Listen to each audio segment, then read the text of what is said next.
First part കണ്ടില്ലേ, അത് പോയി കണ്ടിട്ട് ഇത് കാണണ്ട കേട്ടോ. ഒരു പൂ ഉണ്ടാക്കുന്ന വീഡിയോ ആണിത്. രണ്ടാമത്തെ ഇതായിട്ടത് നമ്മൾ ഒരു വര വരയ്ക്കണം കേട്ടോ. ഈ ഓപ്പൺ സൈഡ് ഇങ്ങനെ ഓപ്പൺ സൈഡിൻ്റെ നേരെയായിട്ടൊരു വര വരയ്ക്കണം കേട്ടോ. കാണുന്നില്ല എന്ന് തോന്നുന്നു, ഞാൻ കാണിച്ചു തരാം. ഇതാ ഗൈസ്, കാണുന്നുണ്ടോ? ചെറിയൊരു വര, ചെറുതായൊരു വര കാണുന്നുണ്ട്. അപ്പം ആ വരേൻ്റെ നേരെയായിട്ട് നമ്മൾ ഓപ്പൺ സൈഡിൻ്റെ മേലെയായിട്ടാണ് വരച്ചു കൊടുക്കേണ്ടത്. ഇതെന്തിനാണ് വരയ്ക്കുന്നതെന്ന് വെച്ചാൽ, നമ്മൾ കട്ട് ചെയ്യുമ്പോൾ ആ വരേൻ്റെ മേലോട്ട് പോകരുത്.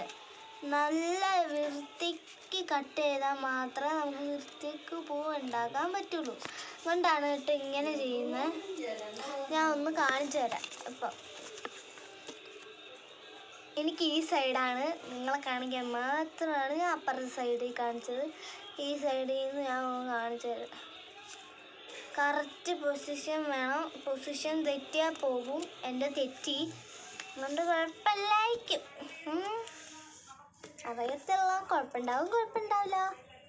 നമുക്കൊരു പ്രോബ്ലം അല്ല ഗൈസ്, നമ്മൾ പിന്നെ ഉണ്ടാക്കുമെന്നോ. പ്രോബ്ലം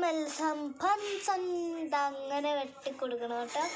ഓപ്പൺ സൈഡിൽ കൂടെ അല്ല വെട്ടിയത്, ഓപ്പൺസിൻ്റെ ഈ ഭാഗമല്ലോ, ഓപ്പൺ ചെയ്യാത്ത ഭാഗത്തിൻ്റെ ഇങ്ങനെ ആ ഭാഗം കൊണ്ട് മേലെ ഓപ്പൺ സൈഡിലേക്ക് കേട്ടോ പോണ്ട്. നമുക്ക് നേരെ വെട്ട് തളർന്നു. നമുക്ക് ഇങ്ങനെ വെട്ടാം. ഇനി വെട്ടി കഴിഞ്ഞിട്ട് കാണാം. നമ്മൾ വെട്ടിയെടുത്തിട്ടുണ്ട് കേട്ടോ, ഇങ്ങനെ വെട്ടിയെടുത്തിട്ടുണ്ട്.